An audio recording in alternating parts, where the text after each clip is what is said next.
ese ser natural humano. Y esto quiere decir que los objetos a los que tienden las fuerzas esenciales del hombre no son simples objetos naturales. Cada una de las relaciones humanas con el mundo, desde las más simples como ver, oír, sentir, hasta las más complejas, pensar, desear, amar, etc. Cada una de las relaciones humanas con el mundo no es una pura relación natural inmediata como la que tienen los animales que están vinculados con sus objetos instintivamente. Se trata más bien de relaciones humanas, ya no solamente naturales, sino humanas naturales. O sea, relaciones que se hacen humanas en virtud de estar mediadas por toda la historia de la humanidad hasta nuestros días. Todo esto ya es puro planteamiento humanista de este joven Marx. Y por ello, dice Marx, los seres humanos no simplemente vemos u oímos, ¿no?, como si fueran puros actos de una percepción mecánica, puramente orgánica, ¿no?, sino que desarrollamos un ojo para la belleza de la forma, o un oído musical, ¿no? Los animales no tienen oído musical. Así que alguien ya va a decir que su gato le encanta cuando pone Mozart, pero, digamos, dejando de lado esas cosas, la idea en Hegel es esa, ¿no? Los seres humanos, aún en su relación más elemental con el mundo, como es la relación perceptiva, puramente perceptual, ya no son naturales. Ya no están viendo la pura inmediatez de un dato sensible, sino eso está revestido de valoraciones, por ejemplo, estéticas, ¿no? Tenemos ojo para la belleza. Un perro tiene ojo para la belleza, no creo.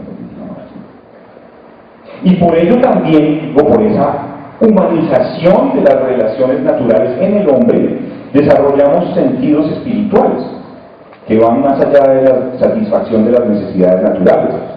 Un sentido para el amor, la voluntad, etc. En resumen, solo en los seres humanos se desarrollan sentidos humanos, ya no puramente naturales, capaces de goces y objetos exclusivamente humanos. Pero esto quiere decir que el ser humano no está dado de inmediato, no nace ya hombre, por decirlo así, uno nace inmediatamente como ser natural, pero su inclusión en la historia lo humaniza, porque incluirlo en la historia es incluirlo ya en medio de esos objetos que en la historia se han vuelto objetos humanizados, ¿no?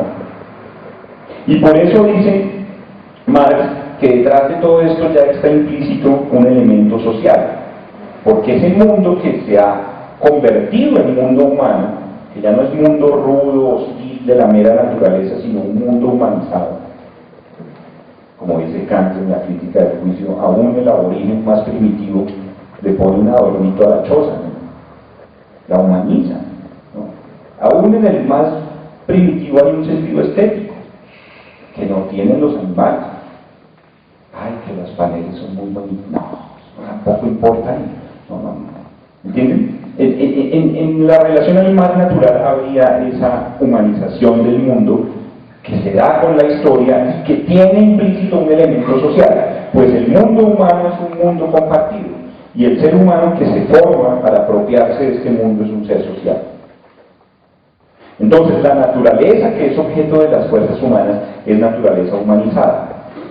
Es decir, una en la que ya está presente el vínculo con los otros. Y el ser humano que se forma en este medio es ya por ello mismo un ser social. De modo que hay un punto muy importante en Marx, y es que la sociedad no es algo así como una creación arbitraria de los hombres, ¿no?, como más o menos pensó el contractualismo, ¿no? Todas las doctrinas contractualistas creen que algo así como que un día se reunieron los hombres cansados de vivir peleando en naturaleza y dijeron: creemos la sociedad y el Estado, y hubo el paso de un Estado natural a un Estado social, y la sociedad surgió como una especie de contrato entre los hombres cansados de matarse. No, la sociedad no surge de un contractualismo, sino la sociedad en cierta forma está ya siempre dada. Es la manera como la naturaleza se muestra a los hombres, se muestra a los seres humanos. Entonces, fíjense que este naturalismo humanista de Marx está buscando la esencia del hombre, pero la esencia del hombre no es ni algo, digamos, puramente espiritual, el alma o algo así, ni algo puramente material, como si el hombre fuera puros procesos orgánicos o algo así, ¿no?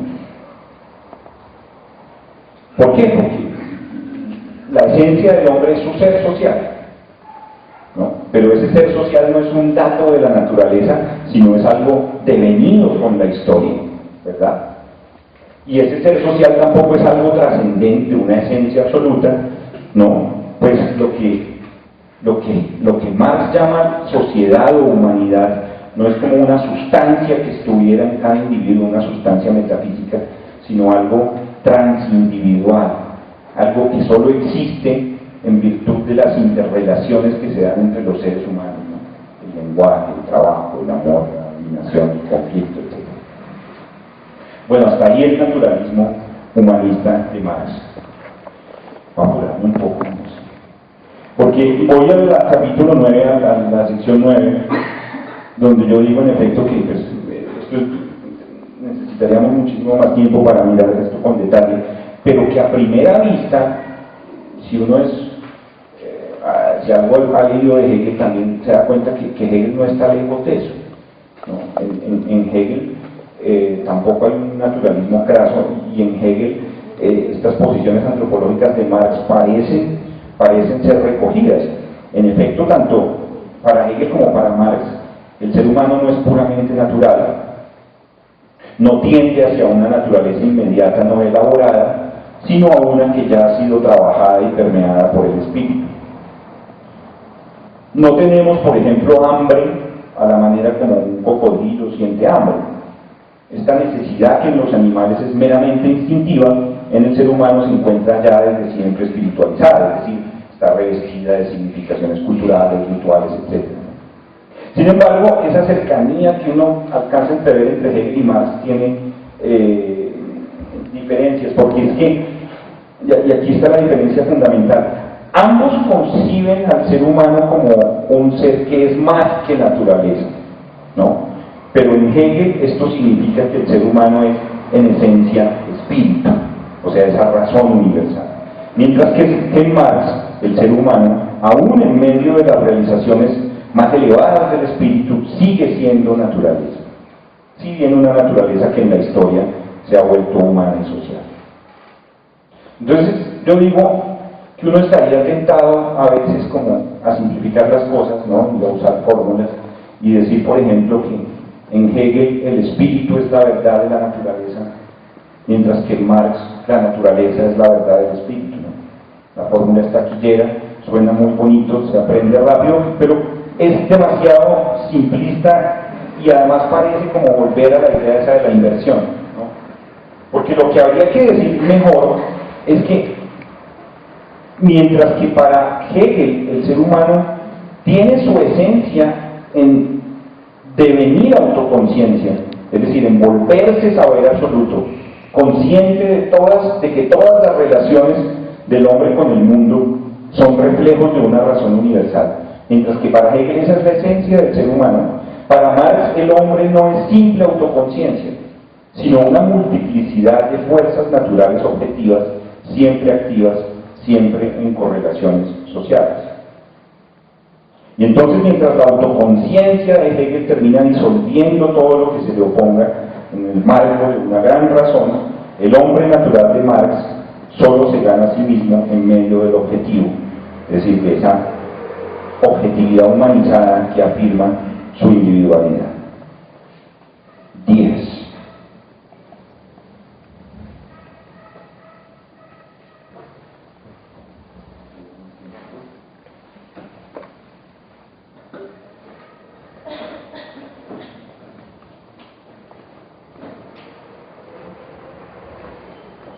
Entonces yo insisto en que esto no es inversión en esta sección 10 por otro punto importante, y es que al cambiar al espíritu por la naturaleza no se toma simplemente el contrario, sino que se introduce un elemento, este elemento de la naturaleza, que ya en su despliegue dialéctico va a alterar y modificar la dialéctica hegeliana. ¿Por qué? Porque es que en Hegel la experiencia, les recuerdo pues lo que decía por allá en la sección 4 o 3, Mientras que en Hegel la experiencia es experiencia del espíritu, ¿no? De la razón autoconsciente. Mientras que en Hegel esa experiencia tiene un camino como una autopista expedita que queda asegurada a medida que la razón avanza y va superando esas enajenaciones que se le oponen, ¿cierto? Pero el camino es como un camino necesario. El camino de la fenomenología del espíritu tiene una absoluta necesidad, ¿no? Va pasando por esas etapas como por una ruta claramente marcada con necesidad, ¿no?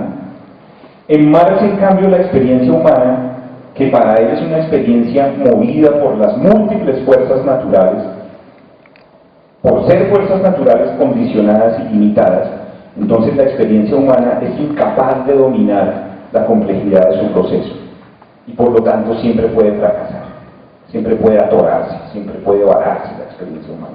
No hay esa autopista de la razón hegeliana, sino que como está siempre supeditada a un contacto con el objetivo, ella puede fracasar. Y esto ocurre, según Marx, frecuentemente. Y esto ocurre cuando las fuerzas genéricas humanas, las fuerzas naturales humanas, generan realidades solo imaginarias.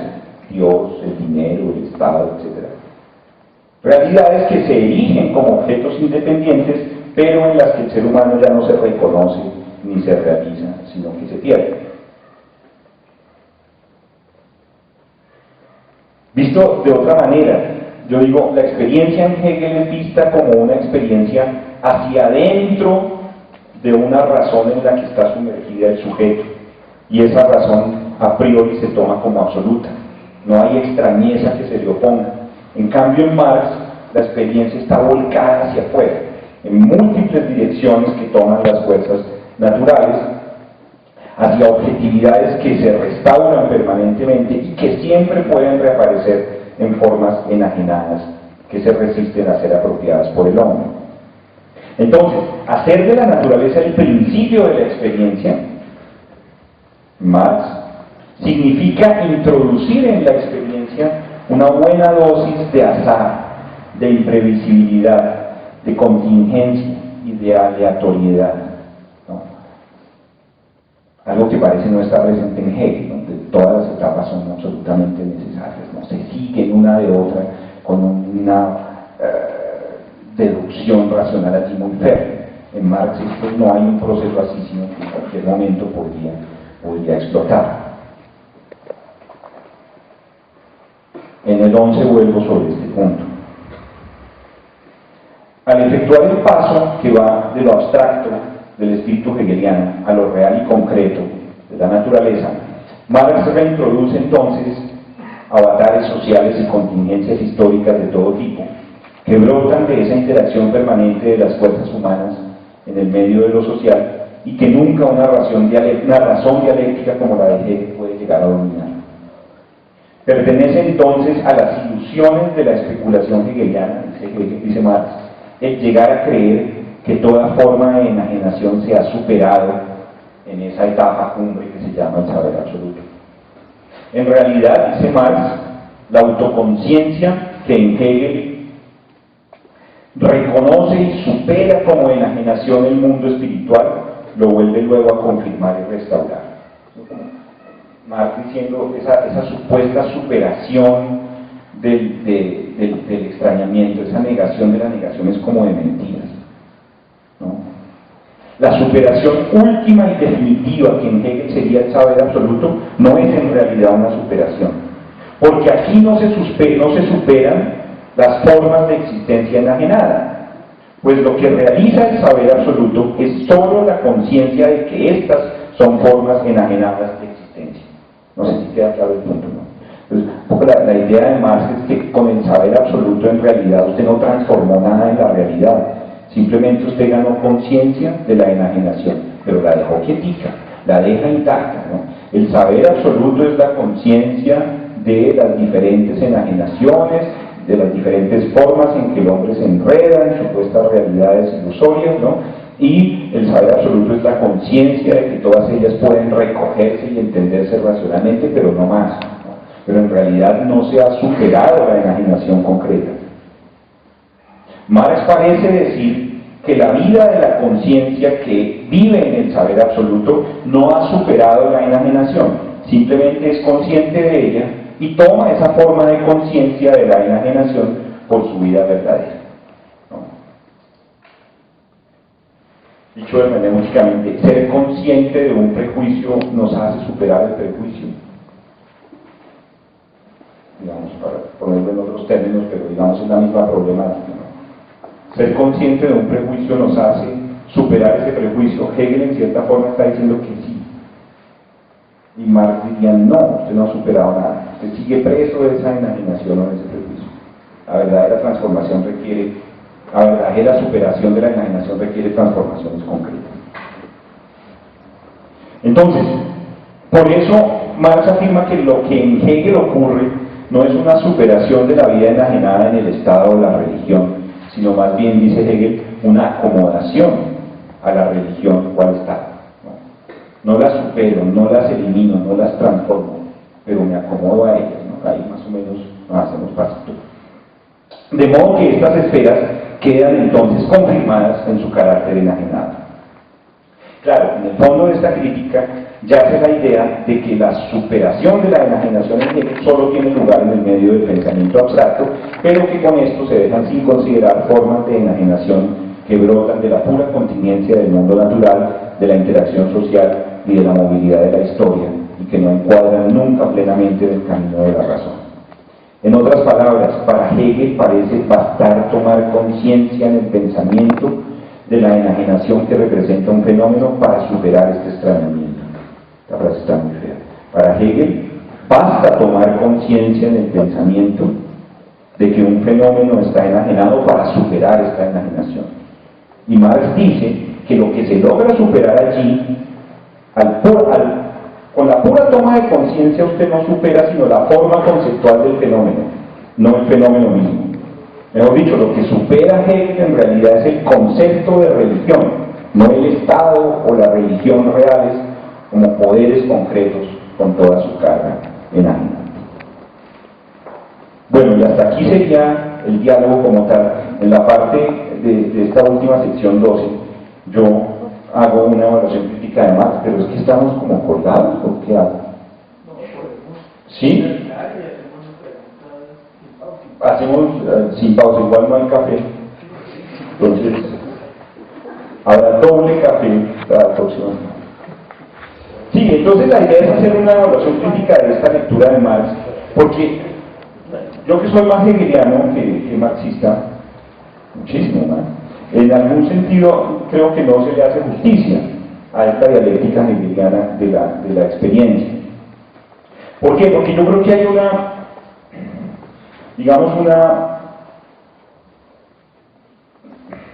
cierta desfiguración de lo que es la experiencia en Hegel. Marx asume que esa experiencia solamente es una experiencia pensada, realizada en el nivel abstracto, pero en Hegel en realidad la superación, ese momento de la negación, no es una simple toma de conciencia, sino una nueva experiencia, es decir, ahí lo que se forma es una nueva forma de vida real, no una pura toma de conciencia, ¿no? Y aquí parece equivocarse más. Por ejemplo, en la fenomenología del espíritu, cuando la conciencia supera la moral individual, ¿no? Es decir, la idea de que los individuos morales juzgan autónomamente sus propios criterios autónomos o algo así. Superar eso no significa que Hegel se acomoda a eso y que sigue manteniéndola en algún sentido, aunque reconoce su carácter contradictorio. No, realmente lo que hay es un abandono de esta forma de existencia y paso a otra forma de existencia con otras verdades, con otros valores. Claro, uno podría decir, para, digamos, hacer fuerte el punto de Marx, que eso que ocurre en todas las estaciones de la experiencia humana ya no vale para el saber absoluto, ¿no? Porque es que, y esta es una dificultad con que se encuentra todo hegeliano, el saber absoluto, ¿qué forma de vida representa? El saber absoluto es el saber que es consciente de que todas las formas de enajenación son superadas en una razón espiritual. Pero esto no se ve claro qué forma de existencia sea, ¿no? una pura toma de conciencia implica ya, como lo decía yo antes, una forma distinta de asumir la vida, ahí es donde no es claro, ¿no? Hegel parece decir que sí, Marx dice no, la pura toma de conciencia absoluta en la etapa definitiva de la experiencia no ha transformado nada. Entonces lo que me parece que está en juego entre estos dos autores es esa idea de que uno alcanza un punto final de la experiencia en el saber absoluto, esa idea de que se puede alcanzar una mirada consciente sobre toda la enajenación del mundo. Hegel creyó que en el saber absoluto había un final para la experiencia humana y que de allí entonces todas las enajenaciones quedaban iluminadas, mientras que el joven Marx está pensando que un final de la experiencia sería imposible, ¿no? Un final, digamos, donde no hay más experiencias, porque todo lo que venga de ahora en adelante yo lo integro en la razón. Para Marx no es posible porque, como les había dicho antes, la experiencia siempre se encuentra sometida a avatares, contingencias de las fuerzas objetivas, del desarrollo de la historia, de la interacción social, de todo el mundo objetivo, económico, político, etc. Y entonces hay allí un potencial de extrañeza que ya nunca puede anticipar. Pero bueno, por otro lado entonces, y dejando de lado este asunto del fin de la experiencia, yo sí quiero seguir insistiendo en defender a Hegel de esa crítica marxista o marxiana, iluminándola desde una perspectiva distinta a la que parece proyectar Marx, ¿no? Porque es que Marx, repito, está muy condicionado por esa visión del sistema totalizante hegeliano, y entonces él considera que la fenomenología del espíritu traza como un camino férreo que lleva pues hacia la autoconciencia absoluta. Pero si uno mira con detalle en Hegel, la cosa tiene que matizarse, y se puede matizar de múltiples formas. Por ejemplo, uno puede mostrar que ese camino de la experiencia que expone Hegel es solamente reconstructivo, es decir, que no es sino la reconstrucción del camino que hasta ahora se ha recorrido en la historia, por decirlo así. Es decir, esa necesidad del camino es vista en retrospectiva y no sirve para proyectar hacia adelante qué va a pasar. Y eso Hegel lo tiene absolutamente claro, ¿no? La filosofía no puede predecir el futuro. Examina la historia y mira y recompone racionalmente ese curso que la historia lleva hasta el momento, pero hacia adelante no puede decir ni una palabra, ¿no? Los filósofos no son pitonizas que adivinen el futuro, y esto no puede preverse. Bueno, la metáfora esa hegeliana, el búho de Minerva solo sale al atardecer, es decir, la filosofía solo llega cuando ya han pasado las cosas. Cuando ya la historia pasó la guerra y la revolución, ahí llega el filósofo tardíamente a entender qué fue lo que pasó, ¿no? Pero el filósofo no es futurólogo ni nada de eso.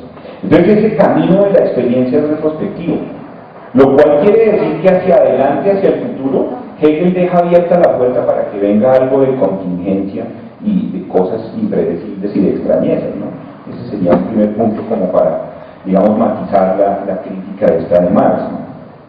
Pero hay otro punto que me parece importante, que Marx no tiene muy en cuenta, y es que Hegel tiene absolutamente claro que ese camino de la experiencia no es el camino real y concreto de la experiencia. En eso Hegel es absolutamente consistente, ¿no? Porque es que es lo que le critica a Marx, ¿no? Pero es que así no funciona la experiencia real. Pues claro, yo lo sé, en eso no tengo ningún problema. Hegel está idealizando, por decirlo de alguna forma, un trayecto que seguiría la experiencia si se realizara de manera absolutamente racional, pero él sabe que los seres humanos son conciencias concretas, corpóreas, reales, inmersos en situaciones sociales específicas, etc., lo que llama la conciencia natural, ¿no? También otra vez natural, como en Marx, ¿no?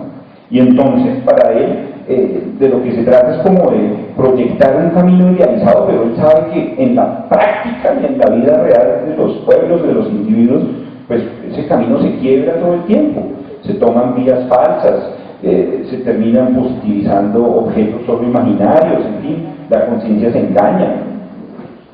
Él no está negando las enajenaciones reales del Estado, la economía, la religión que Marx le está criticando.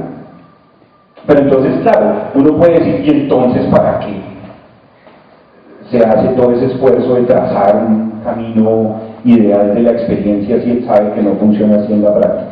Tan bobo Hegel, ¿no? Y ese trabajo enorme de hacer eso, ¿como para qué? Y entonces ahí es donde Marx llega y dice, lo que pasa es que Hegel le pasa lo mismo que a las ideologías, ¿no? Otra vez es una alienación, ¿no? La filosofía de Hegel otra vez es consciente de que la experiencia humana es pobre y es completamente errónea y fallida, pero proyecta de nuevo un horizonte ideal, un objeto imaginario que considera que es la verdad. Y Marx dice algo así como, miren, el mismo esquema de la religión, sabe que la vida humana es miserable y entonces inventa un Dios y una vida celestial divina que pasa por ser la verdad, pero que realmente pues, no toma en cuenta nuestra situación concreta. Entonces Marx dice algo así como, pues vean, la filosofía de Hegel no solamente no supera la alienación, sino que es uno de los productos más alienados del mundo moderno, porque repite el mismo esquema de la religión. Es que la lógica es como el cielo de los filósofos, ¿no? Proyecta una dimensión absoluta de la razón, así como la religión proyecta un cielo con divinidades naturales que se pasan por verdad, que son simples ilusiones, pero que se hacen pasar por verdad y en realidad tienen un efecto súper nocivo en el desarrollo y despliegue de la existencia humana. Hasta ahí es la respuesta de Marx de por qué Hegel, a pesar de, digamos, reconocer que la experiencia concreta no funciona así, sigue, sin embargo, insistiendo en ese horizonte absoluto de la razón. Yo creo, sin embargo, que es posible ir más allá de esta visión marxiana y señalar en este horizonte ideal de la experiencia espiritualizada un elemento profundamente crítico. Pues en efecto, Hegel asume que esta racionalización de la experiencia, si bien no corresponde a la experiencia real histórica, sí puede sostenerse como punto de referencia para evaluar el grado de enajenación de la realidad concreta. Yo creo que eso es lo que está buscando Hegel, ¿no? Ese punto de referencia no corresponde a una verdad sustancial y trascendente frente a la cual toda experiencia histórica sería imperfecta. Lo que Hegel llama la idea absoluta no tiene contenido, no es un contenido ideal que nunca se pudiera alcanzar, ¿no? Lo que Hegel llama la idea absoluta no es pues una idea a lo Kant, una idea regulativa que tiene un contenido que uno nunca alcanza pero que siempre lo está orientando. No, esa no es la idea absoluta en Hegel. La idea absoluta en Hegel es más bien la puesta en evidencia del carácter procesual, fluido, móvil de toda la realidad. Y lo que sabe el saber absoluto sabe es de la idea absoluta, lo que sabe el saber absoluto no es sino el reconocimiento de ese carácter relacional de toda presunta verdad. Y yo digo que es ese reconocer algo así como lo transitorio y lo relacional de todo lo que se haga pasar por firme y absoluto, de toda verdad que se quiera pasar por absoluta, el reconocer que hace parte de un sistema de relaciones móvil y cambiante, eso es lo que es el contenido del saber absoluto y eso es lo que sirve de medida o de punto de referencia para tasar el grado de enajenación de una sociedad. ¿Me explico? Yo creo que esto es lo que falta en la doctrina de Marx. Mejor dicho, para Marx, en contra de Hegel, como hemos visto, la lucha contra la enajenación no se hace en el pensamiento, sino se hace mediante la transformación real de las estructuras económicas, sociales y políticas que mantienen sometido al ser humano y le impiden la afirmación de su genuina agencia, de su genuina esencia. Pero lo que se puede aprender de Hegel es que esta transformación real de estructuras históricas concretas no basta, pues la instauración de una nueva forma de existencia social siempre corre el riesgo de crear una nueva verdad positiva, una nueva tiranía, si usted lo quiere, un nuevo dogmatismo. Y yo creo que esa es la lección que Hegel quiere dar con la idea del saber absoluto.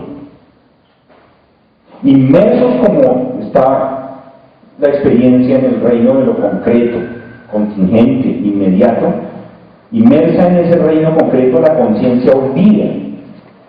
Pero lo que olvida no es una verdad metafísica, lo que olvida fundamentalmente es esa movilidad y relacionalidad de todo lo que existe, ¿verdad? Y por ello la conciencia tiende espontáneamente a petrificar una forma de vida, a implantar un nuevo dogma, a pasarla como el contenido real de la existencia. Y Hegel es lo que está diciendo: ojo, el saber absoluto es necesario para recordarnos ese peligro de sustancializar de nuevo y dogmatizar y generar nuevas tiranías, que en cierta forma fue el destino del marxismo, ¿no? Entonces Hegel no se pronuncia, eso tiene razón Marx, sobre la experiencia real enajenada, ni sobre su transformación efectiva.